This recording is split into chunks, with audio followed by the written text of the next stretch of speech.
em 1 Reis, capítulo 18, versículo 17. Um tempo muito difícil. Estasia. Tempo difícil, difícil, difícil. O povo estava muito distante daquilo que deveria ser.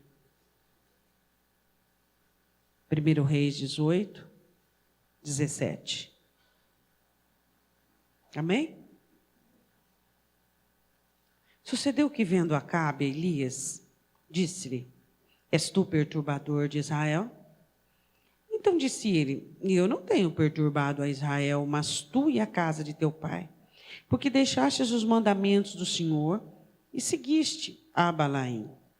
Agora, pois, manda reunir-se a mim todo Israel no Monte Carmelo, como também os 450 profetas de Baal e os 400 profetas de Azera, que comem à mesa de Jezabel. Então Acabe convocou todos os filhos de Israel e reuniu os profetas no Monte Carmelo. Podeis assentar.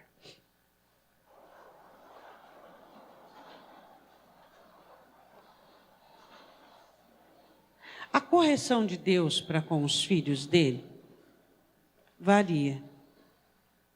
Vai de situações a situações.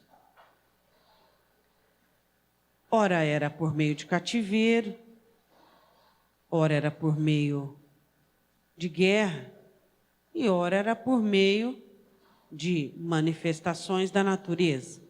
Esse, no caso, foi a seca. Deus disse que haveria uma seca muito grande, e houve uma seca muito grande. E essa seca aconteceu. E o povo estava sofrendo muito, porque a gente não sente falta enquanto possui. Mas a água, né? Como que faz? E o povo estava sofrendo muito por falta de água. E a palavra profética veio da boca de Elias, porque Deus mandou falar, e ele falou. Então, quando Elias aparece de volta, que ficou sumido durante esse período, Acabe olha para ele e diz assim: você perturbou Israel. Aí Elias disse: eu perturbei Israel? Ou foi você? Se afastando dos mandamentos de Deus, trazendo a ira do Senhor para este lugar. Quem foi que perturbou a nação do Senhor? Quem foi que ocasionou tal situação? Fui eu ou foi você? Quem de nós? Aí então, ele propõe um culto. Vamos fazer um culto. Ele diz: você vai trazer todos os profetas que Jezabel tem usufruído, de seus feitiços, de seus encantamentos, todos os seus sacrifícios. E nós vamos nos reunir no Monte Carmelo. Vamos analisar situações. Eu quero falar agora do procedimento de Elias dentro deste confronto. Diga comigo: confronto. Elias procurou induzir um confronto dos profetas de Baal com ele. Deus contra Baal. Deus contra Baal. Quem é Baal para ser contra Deus? Nada. Ninguém. Mas o confronto de 450 profetas, mais os de Azera, com Elias, era real. Diga: eu ainda não entendi. Concorda? O confronto de Deus com o diabo não existe. Não. Mas o meu, com as hostes das trevas, com o domínio do mal, é real. Existe. Não existe o confronto de Deus contra Satanás. Quem é o diabo perto de Deus? Nada. Agora, existe um confronto entre eu e todas as miríades celestiais que se levanta contra mim. Isso é real. totalmente real. Agora, não é porque Satanás não é páreo para Deus, é que ele não pode ser páreo para mim. Não é porque Deus não guerreia contra o diabo, que Satanás não guerreia contra mim.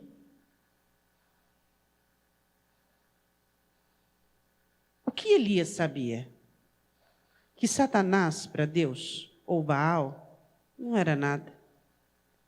Mas que, na realidade humana, o povo havia se corrompido, se desviado, criado ídolos, feito em Samaria um altar para Baal. Essa era a verdade. Que confronto Elias compromete a existir? O confronto dele, que cria em Deus, com os profetas. É necessário existir um confronto seu com aquilo que o inimigo tem levantado contra você. Esse confronto é real. Nem eu nem você podemos ignorar que este confronto existe. Existe um confronto que acontece na terra e que muitas pessoas são leigas e que outros ignoram e que outros não querem fazer parte, que é o confronto seu com a sua vida espiritual, seu com todas as miríades e hostes da maldade que se levanta contra você. Isso é real. Esse confronto tem que existir. Tem que existir. Você e eu devemos saber quais são as nossas fraquezas, quais são as nossas misérias, quais são as nossas concupiscências contempladas, qual é a velha criatura, as partes da velha criatura que está em vigência. Nós temos que ser conscientes de tudo isso. Por quê? Porque isso é necessário para que vençamos a guerra contra, vamos dizer assim, esses adoradores de Baal, que muitas vezes somos tentados a ceder. Satanás está atrás de mim e de você. E ele só pode ter sucesso com aquilo que eu ignoro e com aquilo que você ignora. Tem que existir um confronto. Você precisa confrontar com aquilo que é contra você. A sua vida não pode ganhar uma forma de sombra e água fresca. Você tem uma vida espiritual.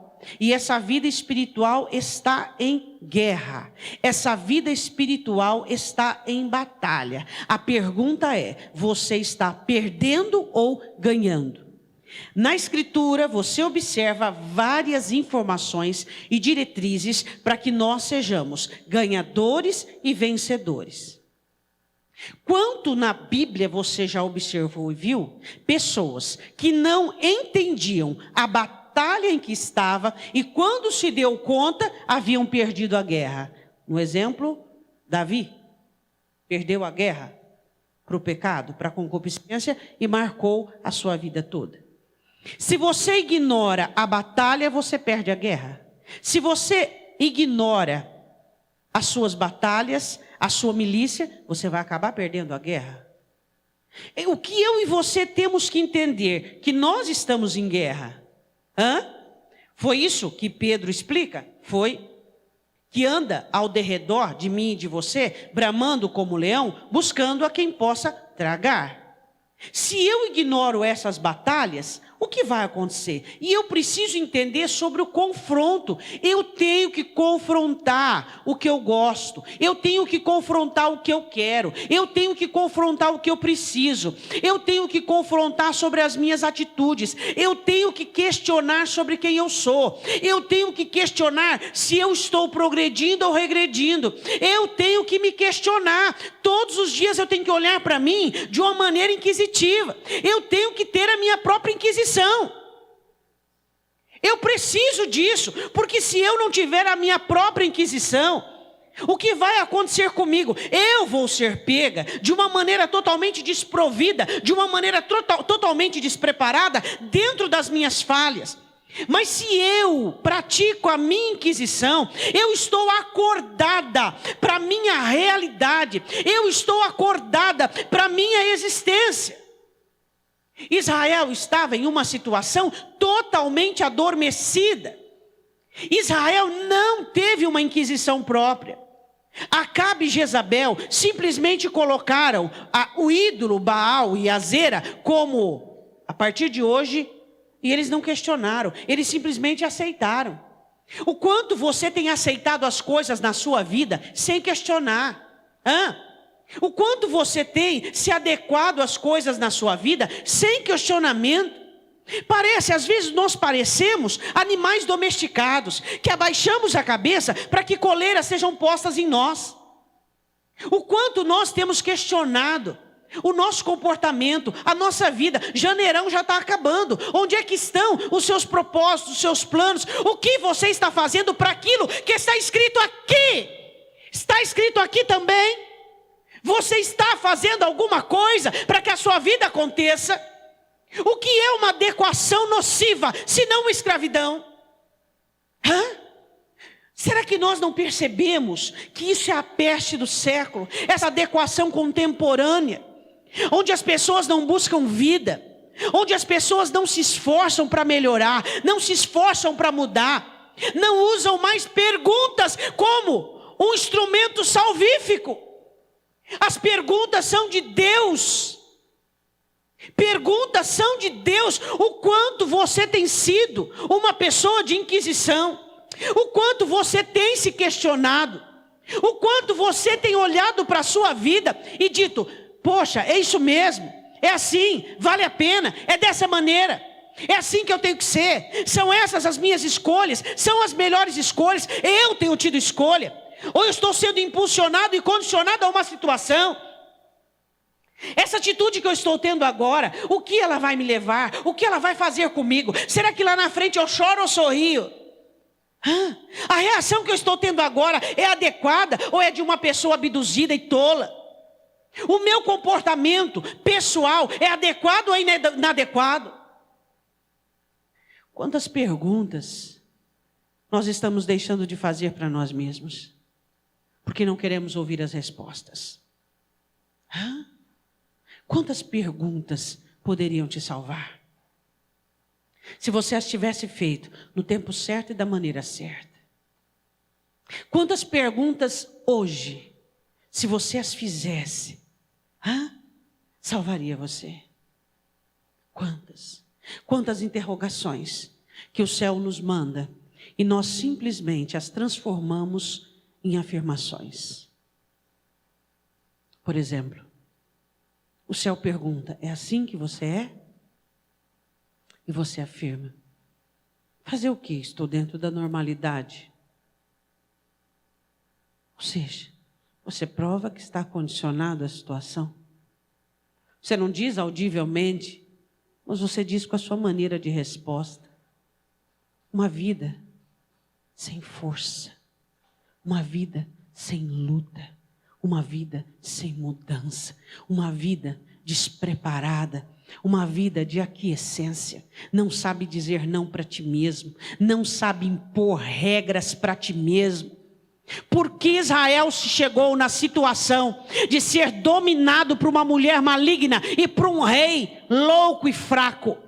Porque simplesmente se tornaram uma nação que não soube questionar, que não soube se impor, que não soube obedecer regras, ter regras próprias.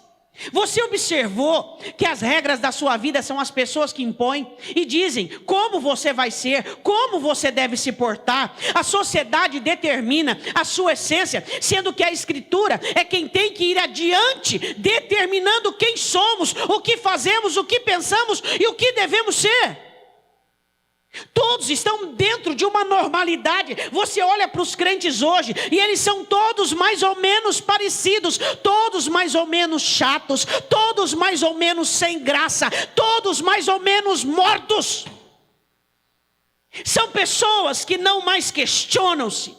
São pessoas que não têm as suas regras particulares, não têm mais os seus propósitos, as suas propostas, não têm mais o seu objetivo. Analise o seu objetivo se você o tem. Vê se ele não tem a ver com secundários, com pessoas terceiras ou com qualquer outra coisa. Analise os seus objetivos. Porque Israel ficou na situação de comando, permitindo que a vida espiritual deles se tornassem uma abominação aos olhos de Deus, onde até a natureza foi prejudicada. Inquisição, questionamento, análise, exame, pergunta. E aí? Você é isso mesmo? Não tem jeito? Olha para você. Não existe um pouquinho de misericórdia de você para com você? Será que você não pode fazer um pouquinho melhor do que isso? Já se adequou às inseguranças? Já se adequou à timidez? Já se adequou às fraquezas? Já se adequou aos intempéries da personalidade? Já se adequou às misérias? Que pobreza! Que pobreza! Que evangelho é esse? Que reino é esse? Que Jesus é esse? Elias pede um confronto. Não existe confronto de Deus com o diabo. Mas existe confronto de você com tudo aquilo que Satanás está semeando dentro de você. Enquanto os homens dormem, Satanás semeia o joio. Enquanto os crentes estão adormecidos na adequação contemporânea de sua sistematização nociva, Satanás tem semeado adequações e condicionamento, confronto, questionamento, análise, observação, frustração sim, se for preciso, decepção sim, se for preciso. Eu prefiro ficar decepcionada com a minha maneira de ser do que um erro meu lá na frente, que gerará consequência. A importância de nós, muitas vezes, ficarmos frustrados interiormente. Lavar roupa suja em casa. Você conhece esse ditado da sua mãe? Então, suas roupas sujas têm sido lavadas diante de todo mundo, de todos os observadores que têm te visto não crescer com as suas meninices, com as suas falhas, com as suas debilidades. As pessoas olham para você e elas veem o quê? O que elas têm visto de Deus, de Cristo, de confronto, de melhora. Existe mudança sem confronto? Não. Existe mudança sem questionamento? Não. Existe mudança sem força? Não, de maneira alguma. Elias chama para um confronto, para um culto. Vamos fazer um culto? Um culto misto. Por quê? Porque vocês vão adorar o Deus de vocês e eu vou adorar o meu. E é isso que vai acontecer. E vamos ver o que vai acontecer. Qual é o seu Deus? Qual é o meu Deus? Será que é o Deus que a religião está impondo? Eu fico pensando, o evangelho da religião que está impondo, o Jesus, como Paulo diz, da religião, o espírito da religião. Não é esse Espírito Santo que eu quero, nem esse Jesus e nem esse evangelho. Não quero ser morta, entende? Eu quero estar viva, porque o meu Deus é Deus de vivos. E quando Ele vier, eu preciso estar viva para ouvir o som da trombeta, porque os vivos ouvirão. A pregação de Elias começa com uma pergunta. Ele diz assim: até quando cocheareis? Andar, longe disso, correr, muito menos. Cochear, sabe o que é cochear? Manquejar. Até quando cocheareis entre dois, versículo de número 21. Chegou a todo o povo e disse: até quando cocheareis entre dois pensamentos? O que Israel fazia era muito mais do que um comportamento. O que Israel fazia era algo que já estava impregnado dentro deles. Eles começaram a adorar a Baal e começaram com os maus costumes de tal maneira que aquilo já fazia parte deles. Era algo interior. Até quando vocês vão cochear entre dois pensamentos? Não andar, não correr, não cochear, manquejar. Quais eram os dois pensamentos? Essa divisão que Israel sofria. Israel tinha dentro do coração aquele suposto temor a Deus por causa da Escritura, e dentro do mesmo coração, o verdadeiro temor de Jezabel, uma rainha que mandava matar. Peraí. O temor por Deus era suposto. Por quê? Porque a realidade palpável que eles tocavam e que eles viam e que eram feroz era Jezabel. A realidade que a igreja vê são as tentações, a realidade que a igreja vê é toda essa imposição de religião errada e contraditória. E o temor por Deus não passa de uma sombra que atormenta, mas é um tormento bem de leve diante da necessidade de acompanhar o ritmo que a igreja está caminhando. Para onde? Eu queria te fazer uma pergunta. Você está vivo? Espiritualmente falando? Vivo, vivo. Fogo, altar, água. Vivo. Vivo de verdade. Amando a Deus. Obedecendo a Deus. Vivendo uma vida de intimidade com o Espírito Santo. Você está vivo? Ou você está condicionado por principados? Quem agia em Jezabel? Satanás. E Acabe só obedecia? Quem tem agido para poder sistematizar a igreja em uma frieza, em uma igreja que não se questiona, em pessoas que não mais, parece um bando de robô, parece um bando de pessoas mecanizadas, ouve, fazem as suas orações que são mais rezas, levanta a mão, abaixa a mão, canta, o que é isso? Onde está a vida? Onde está o sacrifício? Onde está o fogo? Onde estão as mudanças? Onde estão as perguntas? Onde está o questionamento? Onde está o avivamento? Onde está a vontade? Eu vou mudar, eu vou melhorar. Eu preciso me dedicar mais à minha vida espiritual. Eu estou muito aquém daquilo que Deus tem para mim. Israel se envolvera de tal maneira com Jezabel e a sua liturgia de culto aos ídolos, para eles estavam tudo bem, acordaram na seca. E então eles recebem de Elias uma pergunta. A pregação de Elias se embasa em uma pergunta: até quando vocês estarão tão indecisos? Se o mundo os convence, se o mundo os interessa, se a religião satisfaz, que fiquem com a religião. Mas se Deus é Senhor, se Jesus morreu na cruz por você, para te dar uma nova vida, para te fazer forte, inabalável, para te fazer uma pessoa ativa espiritualmente, com dons, com características de uma pessoa arrebatada, então seguiu. Até quando? Até quando? O mundo irá, ou Satanás, ou a religião irá dizer para mim e para você como é que Deus quer ser servido, como é que Deus quer ser amado, como é que Deus quer ser adorado. Essa é uma grande questão. Eu queria te fazer uma pergunta. A maneira que você tem vivido tem agradado a Deus? Quais são os critérios que você tem estipulado para você? Quais são os objetivos que você tem para você como um cristão? Quais são as áreas da sua vida que precisam ser mudadas? Qual é o tamanho da sua conformidade com o seu jeito de ser?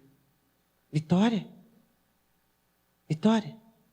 Você tem que vencer essa guerra ao fazer um confronto contigo mesmo. Ao analisar-se de tal maneira que você não seja engodado nem enganado por nenhuma situação interior da sua alma. Que seja tudo tão consciente, tão real dentro de você. Ele diz assim: até quando cocheareis entre dois pensamentos? Se o Senhor é Deus, seguiu. E se Baal, seguiu. Mas o povo não tinha resposta. Quais são as respostas que você tem que oferecer a Deus? Quais são as respostas que você tem que oferecer a ti mesmo? Em algumas perguntas que devem ser: quantos anos você tem? Quantos anos você tem? Quantos anos você viverá? A primeira você tem a resposta. E a segunda? Não. Então, quanto tempo você ainda tem para fazer alguma coisa de verdade por você mesmo? Quanto tempo você tem? O que vai valer na eternidade? O quanto de dinheiro você ganhou? Com quem você foi casado? Quantos filhos você teve? Qual foi a sua profissão? Quantos diplomas você conseguiu? Se você tinha ou não uma boa rentabilidade, o que vai contar lá em cima? O quê? O que você fez por ti mesmo? E o que você tem feito por si mesmo? Hoje Deus fala para você, faça por ti mesmo um questionamento. Comece a se questionar. Comece a se analisar, comece a se observar. Por que você se adequou tanto à sua forma? Por que nós somos tão amantes da nossa personalidade? Por que nós conseguimos nos enxergar e nos ver de tal maneira, formados, prontos, aprovados, de uma maneira positiva, ou de uma maneira fazer o quê? Qual é a dificuldade que nós temos de nos questionarmos? Espera aí, quanto tempo que eu não vejo uma mudança plausível em mim? Quanto tempo que eu não tenho um quebrantamento? Quanto tempo que eu estou lutando com essa situação e eu não estou vencendo? Quantos dias fazem que eu me enxergo, mas eu não consigo me ver? Eu me olho, mas não me vejo?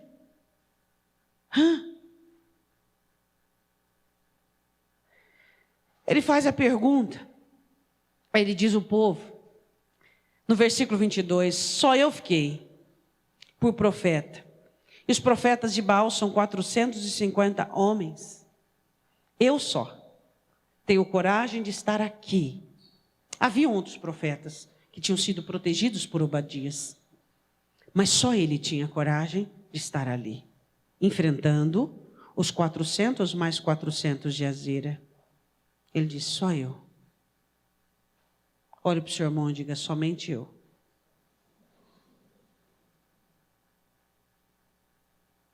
Você é capaz de ser só você? Ou suas decisões são tomadas por questões de segundos, terceiros, quarto, quinto, sexto e assim vai? Só eu. Elias sabia quem era, sabia o que queria e sabia o que ia fazer. Só eu. E não importa se são 900, 850 e 1000. Eu sou suficiente para aquilo que eu tenho que fazer. É só você? Só você? Sua vida espiritual? É só você? Só você contra? Contra todas as adversidades? Contra toda a sistemática de todos? É só você? Contra todos os abusos? É só você? Contra todas as impregnações? É só você? É o suficiente. Por que você precisa que as pessoas gostem, que as pessoas aprovem? Por que você precisa ter a sensação, porque não passa de sensações? As pessoas estão com você, sensações. Ninguém consegue estar com ninguém. Só Deus consegue estar dentro de você. Quem conhece sua realidade, quem conhece suas dores, quem conhece suas limitações, é só você. Por que existem pessoas que um dia foram abandonadas por outras e morreram e se afundaram em depressão? Porque viviam debaixo de uma mentira, de uma sensação que tinha alguém. Você tem alguém sim, mas esse alguém é Deus. É só você. No seu confronto é só você, nas suas lutas é só você, nas suas guerras é só você, nas suas vitórias é só você. E por mais que você tenha alguém ao seu lado, empático, misericordioso, bondoso, é ele por ele e você por você. Cada um responde por si mesmo. É só você. Ele diz, só eu fiquei no confronto. É só você. Nas suas lutas, é só você. Ninguém pode lutar as suas lutas. Ninguém pode vencer as suas pelejas. Ninguém pode entender o que você passa. Ninguém pode compreender a sua devassidão, o seu vazio, a sua miséria. Ninguém pode estar dentro de você, é só você. Então pare de ficar contando com os outros, pare de ficar esperando um grande herói que irá arrebatar você de suas carências, de suas necessidades. É só você. Esse confronto é santo e ele é você e você e você. Pare de ficar atribuindo aos outros, pare de ficar esperando nos outros, pare de ficar se comparando. E desviando o olhar da sua miséria, porque você vê ao seu lado um mais miserável que você. Não é porque ele é mais miserável que você que as suas misérias não existem. Cuide das suas, que cada um cuide da sua própria miséria, que cada um faça o seu próprio questionamento, que cada um questione a si mesmo, que cada um cresça por si mesmo, que cada um busque por si mesmo. Você acha que todo esse sacrifício de Elias produziu algum arrependimento em Israel? Não, porque é cada um por si. Seu crescimento espiritual é você, sua devoção por Deus é você, seu amadurecimento é você. Ninguém cresce junto, ninguém amadurece junto. Ninguém vai ser arrebatado junto, dependente do outro. Ninguém vai para o céu de carona. Não. Ele diz ao povo em sua mensagem: até quando? E eu pergunto: até quando?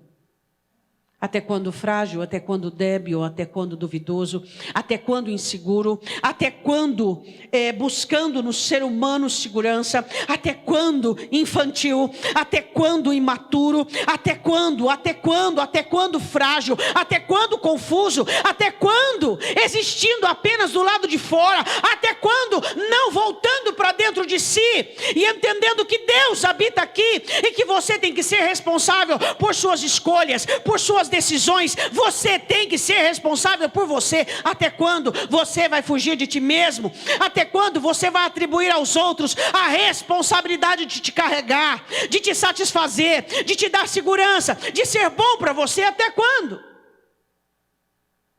Quem tem essa resposta? Deus? Você mesmo.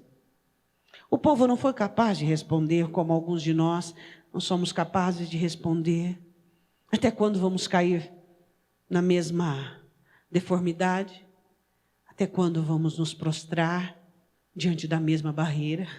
Até quando? Até quando? A questão é que Israel nunca se amou, por isso não podia amar a Deus. A questão é que Israel estava aberto a negociações. Você está aberto a negociações?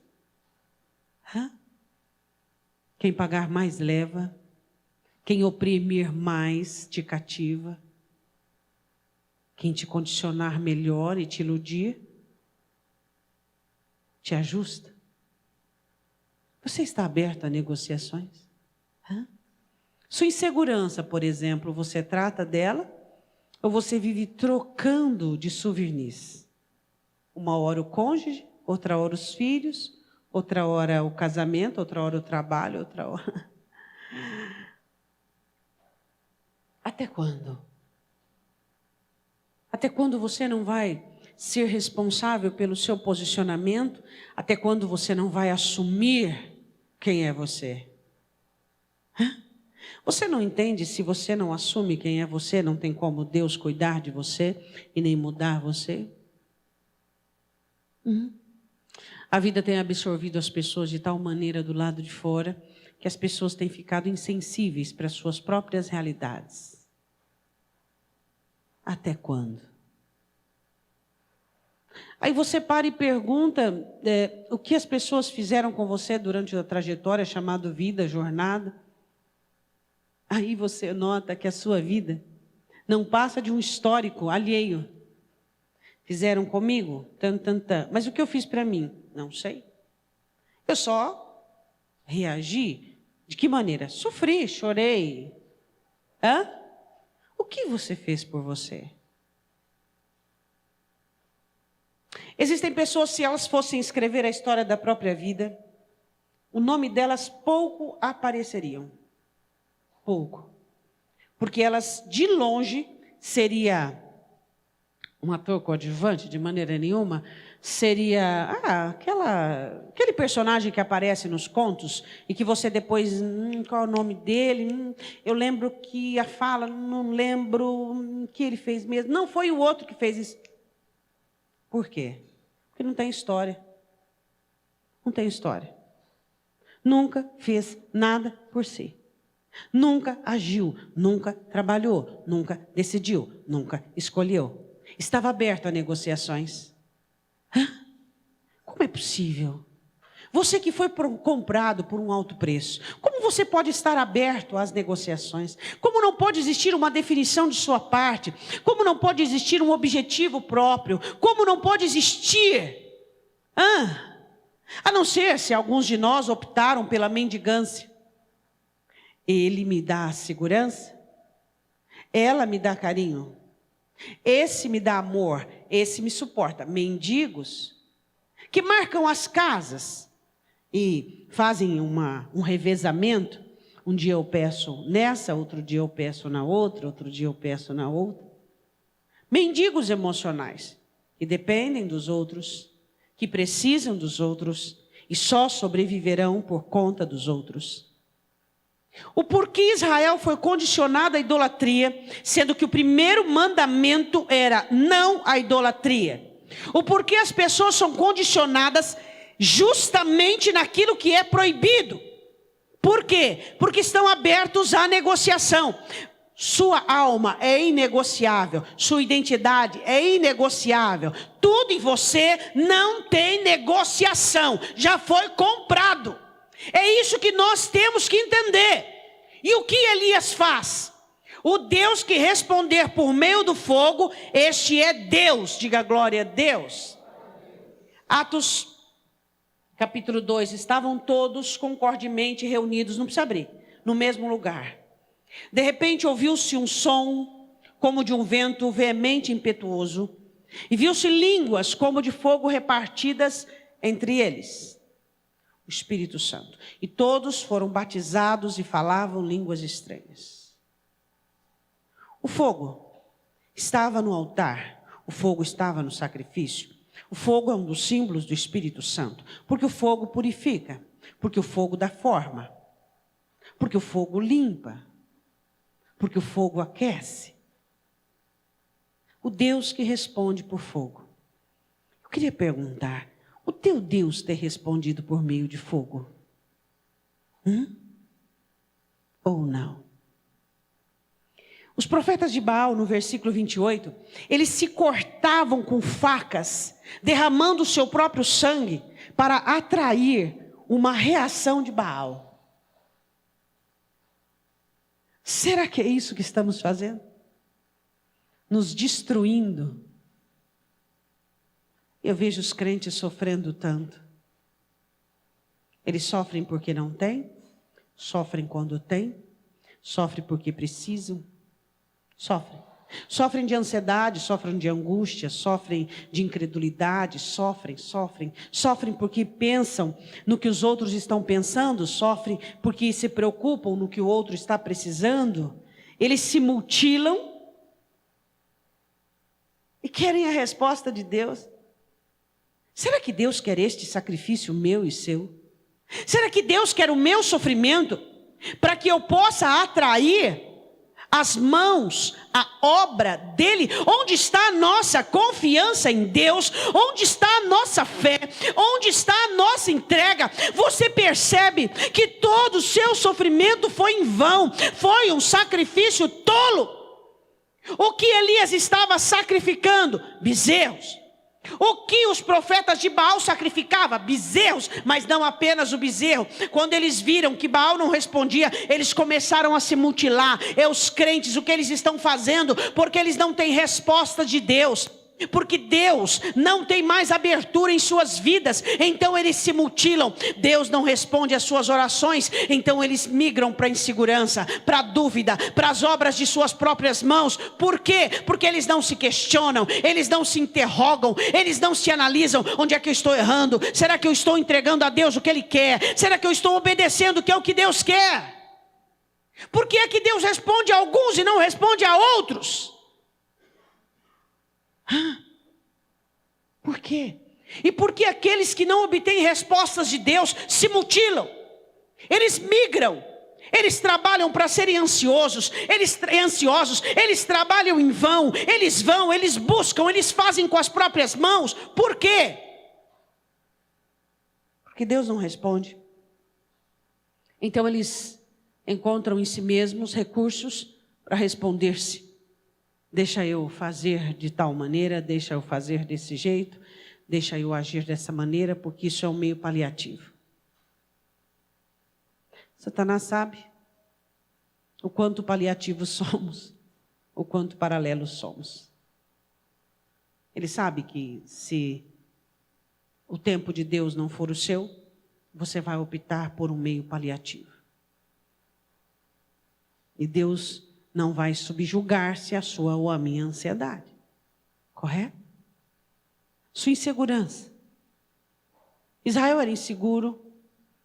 Israel estava aberto a negociações. Israel não dependia de Deus.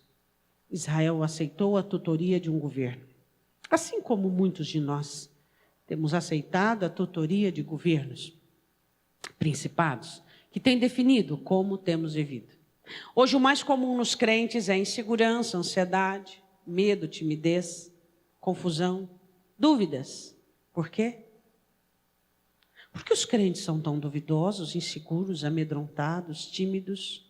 Se não, porque não se interrogam, porque não se questionam, porque não se analisam. Elias fez uma pergunta que o povo não pôde responder.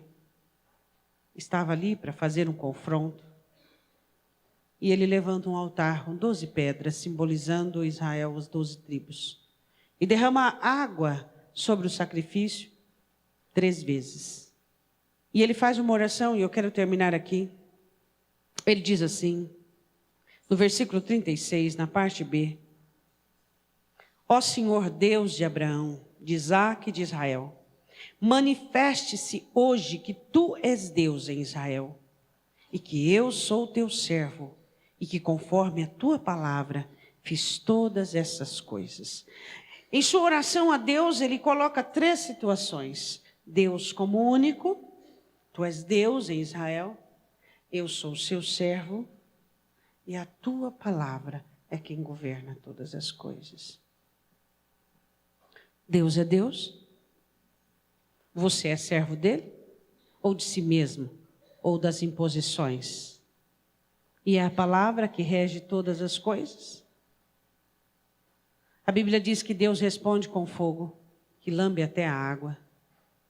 O Deus que responder com fogo, este é Deus. Seu Deus tem respondido com fogo? Existe fogo em você? Fogo espiritual? Existe paixão? Existe amor, existe envolvimento, existe devoção, existe fôlego, ânimo, esperança, vida. Existe? É o Deus de fogo que tem respondido. Agora, você tem se cortado, se mutilado por meio da ansiedade, da timidez, da insegurança, dos apegos. Qual é o seu Deus? Existe descanso em você, existe confiança, existe alegria, existe comunhão, existe aconchego, né? Fala a verdade, a presença de Deus não é aconchegante? É muito aconchegante. Ela é deleitosa. Mas nos corações dos crentes existe confusão, existe perturbações, eles se agridem, se mutilam por meio de seus sentimentos. Seu Deus não precisa disso. Seu Deus só precisa que você responda a grande pergunta que não quer se calar. Até quando? Essa é a pergunta. Só isso que Deus queria saber do povo. Essa mesma pergunta Deus faz hoje para você e para mim. Até quando você vai sofrer por uma obra que é minha? Até quando esses sentimentos vão governar você? Até quando você será condicionado por aquilo que acontece ao redor? Até quando eu ficarei com as sobras? Até quando a fragilidade te dominará? Até quando você será tão débil e tão inseguro e duvidoso? Até quando você será tão soberbo? Até quando? Só isso. Era só. Quando o fogo desce, o povo diz: só o Senhor é Deus, só o Senhor é Deus. Você acredita nessa confissão? Naquele momento, eles ficaram impressionados.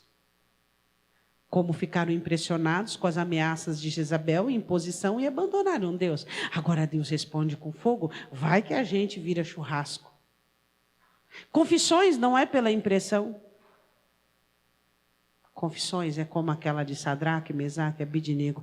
Rei, nós não temos que falar não, viu? Que o nosso Deus vai nos livrar. Se Ele livrar bem, se não livrar, amém. Nós vamos morrer, mas nós não vamos prostrar, não. Isso é confissão. Deus abençoa, aleluia, como Deus é bom. Deus não respondeu, porque eu... Suas confissões são verdadeiras? De Israel não era. Eram confissões baseadas em impressão. Emoções não eram verdadeiras. Eu queria que você fechasse os seus olhos. O que é verdadeiro em mim e em você? O que é de verdade?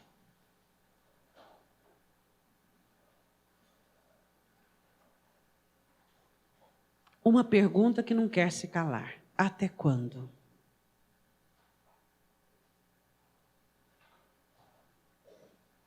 Um confronto com os questionamentos, um confronto com as interrogações.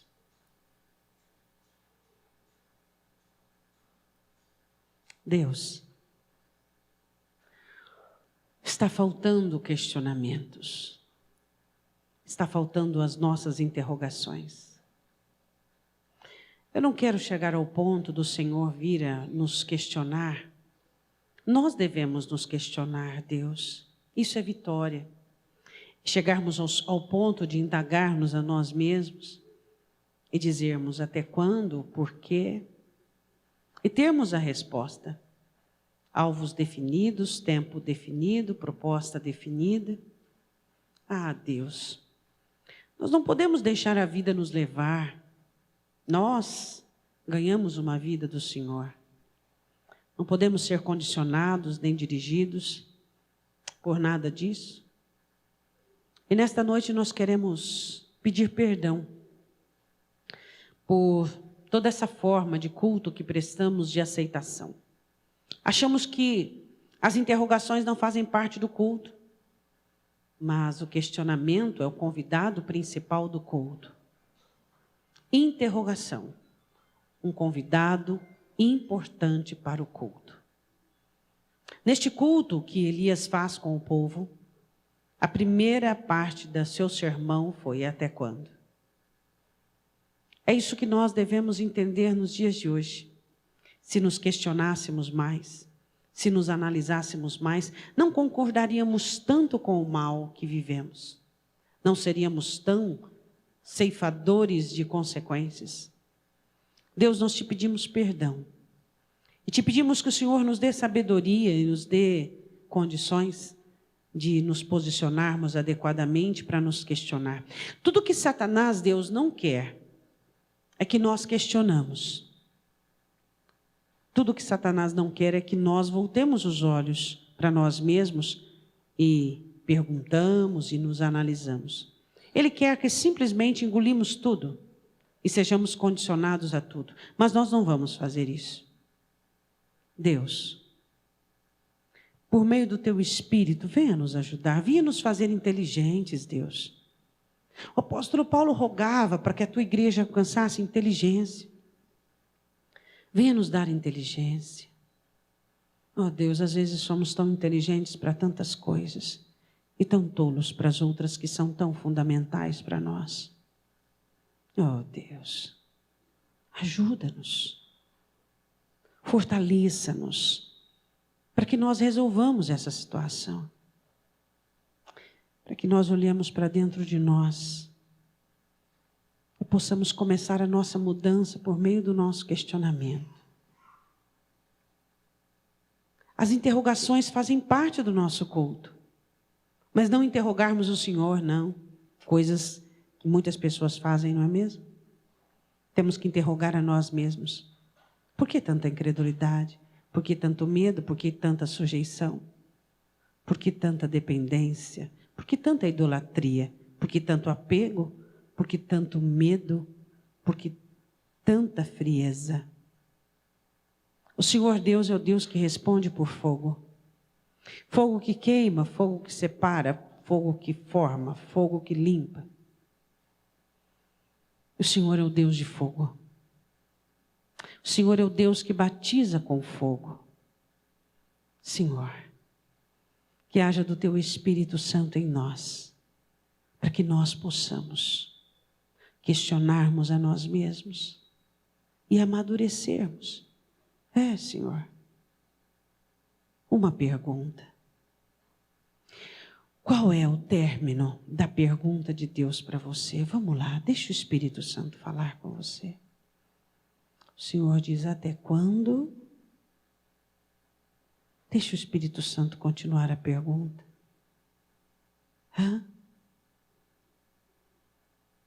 Não coloque em Deus a responsabilidade que é sua. Não faça isso. Não se amolde à imaturidade. Não se apegue ao infantilismo.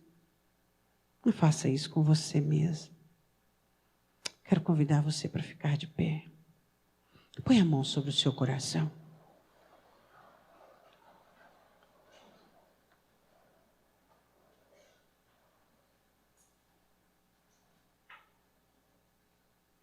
Uma vida muitas vezes vivida por meio de dúvidas, de incertezas. Uma vida dirigida por tudo, por todos, menos por Deus. É aquilo que alguns têm vivido. Uma vida sem questionamento. Você está pronto? Quem te disse? Se não está pronto, por que não questiona-se?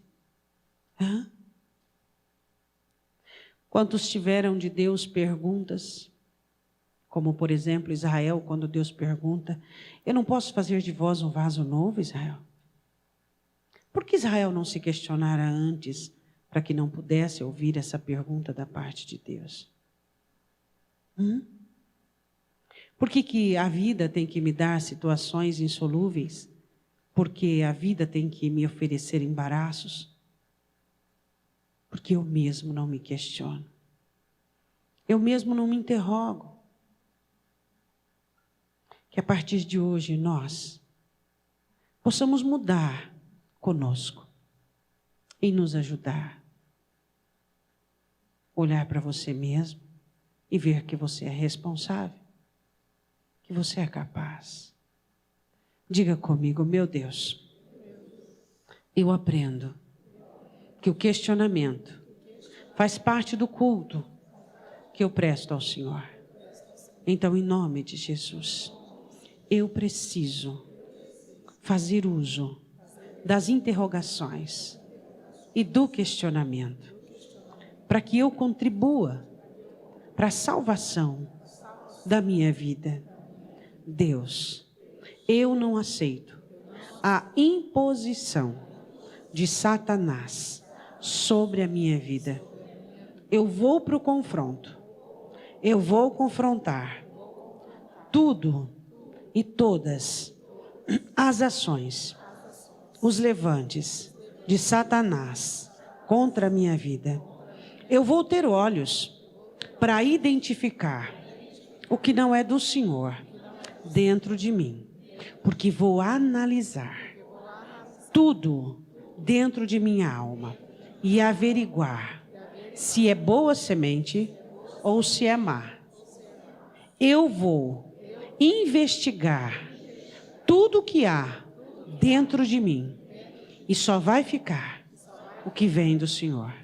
Eu faço esse voto comigo mesmo de investigar a mim mesmo para que eu possa ter paz e cuidar da minha alma, em nome de Jesus.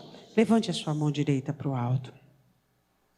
Que todo encantamento de Satanás, por meio da conformidade, de tudo que é costumaz, de tudo que amolda, seja desfeito, que os teus olhos se abram em nome do Senhor Jesus Cristo, que as questões e as interrogações que o Espírito Santo te dirigirá, possam abrir os teus olhos para a realidade da sua vida, despertar você e alçar você por um novo tempo, uma nova disposição de mudança, em nome do Senhor Jesus.